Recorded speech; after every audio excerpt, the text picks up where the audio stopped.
చాలా సంవత్సరాల తర్వాత నా సిగ్నేచర్ డిష్ అయిన వైట్ సాస్ పాస్తా చేస్తున్నాను అనమాట. పాస్తా కాదు పాస్తా. సో ముందు ప్రెప్ అయితే చేసేసుకున్నాను కావాల్సినంత. ఇప్పుడు జస్ట్ టాస్ చేసుకోవడమే, అన్ని చూపించేస్తా. ఒక మీడియం సైజ్ ఉల్లిపాయ చిన్న కట్ చేసుకోండి. ఒక చిన్న క్యాప్సికమ్ కూడా చిన్న పీసెస్ లా కట్ చేసుకోవాలి. 2 మీడియం సైజ్ మష్రూమ్స్, కొద్దిగా బ్రాకలీ కూడా తీసుకున్నాను. And then sweet corn and carrot ని కూడా లైట్ గా బాయిల్ చేసుకున్నాను, త్వరగా మగ్గిపోతుంది అని. 1 కప్పు మ్యాకరోనీ పాస్తా తీసుకొని వాటర్ బాయిల్ అయినాక ఉప్పు ఆయిల్ వేసి పాస్తా కూడా వేసి ఒక 5 మినిట్స్ బాయిల్ చేసుకొని వెంటనే వార్ చేసుకొని కోల్డ్ వాటర్ తో కడిగేసుకోండి.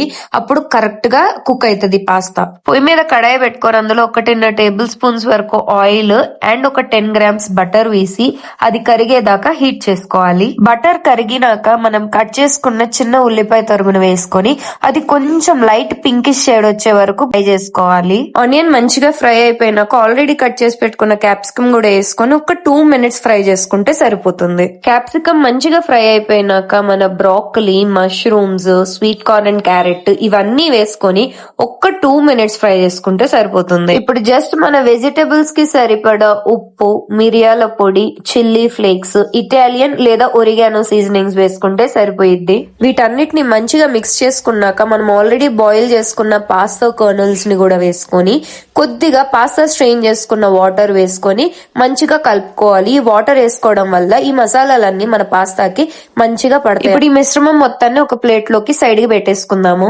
ఇప్పుడు అదే కడాయిలో దాదాపు ఒక 25 గ్రామ్స్ వరకు బటర్ వేసుకొని అందులో 1.5 టేబుల్ స్పూన్ మైదా పిండి వేసుకొని పచ్చివాసన పోయేంత వరకు లంప్స్ కలగకుండా నీట్ గా విస్క్ తోటి కలుపుకోవాలి. ఈ ప్రాసెస్ మొత్తం చాలా ఫాస్ట్ గా చేసుకోవాలి. మైదా పిండి పచ్చివాసన పోయినాక కొద్దిగా మిల్క్ వేసుకుంటూ విస్క్ తోటి కలుపుకుంటూనే ఉండాలి. విస్క్ కలపడం అయితే ఆగకూడదు, ఫాస్ట్ గా కలుపుకోవాలి. ఎక్కడ లంప్స్ లేకుండా నీట్ గా కలుపుకోండి.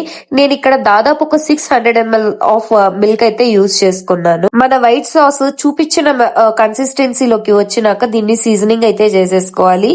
సరిపడా ఉప్పు, చిల్లీ ఫ్లేక్స్, ఇటాలియన్ సీజనింగ్, అంతే. సీజనింగ్ వేసినాక మన సాస్ ఒక బాయిల్ వచ్చినాక మన దగ్గర ఏదైతే ఉంటుందో చీజ్ స్లైసెస్ కానీ, గ్రేటెడ్ చీజ్ కానీ, చీజ్ పౌడర్ కానీ ఏది ఉంటే అది వేసుకోవచ్చు. చీజ్ థిక్ అవ్వడానికి సాస్ బాగా హెల్ప్ అవుతుంది. చీజ్ మెల్ట్ అయినాక సాస్ ఇంకాస్త థిక్ పడుతుంది. ఈ థిక్ అయినప్పుడు మనం ఆల్రెడీ పక్కన పెట్టుకున్న మన పాస్తా మొత్తాన్ని వేసుకొని నీట్ గా కలుపుకొని ఒక బౌల్లోకి సర్వ్ చేసుకుంటే వేడిగా టేస్టీ వైట్ సాస్ పాస్తా అయితే రెడీ.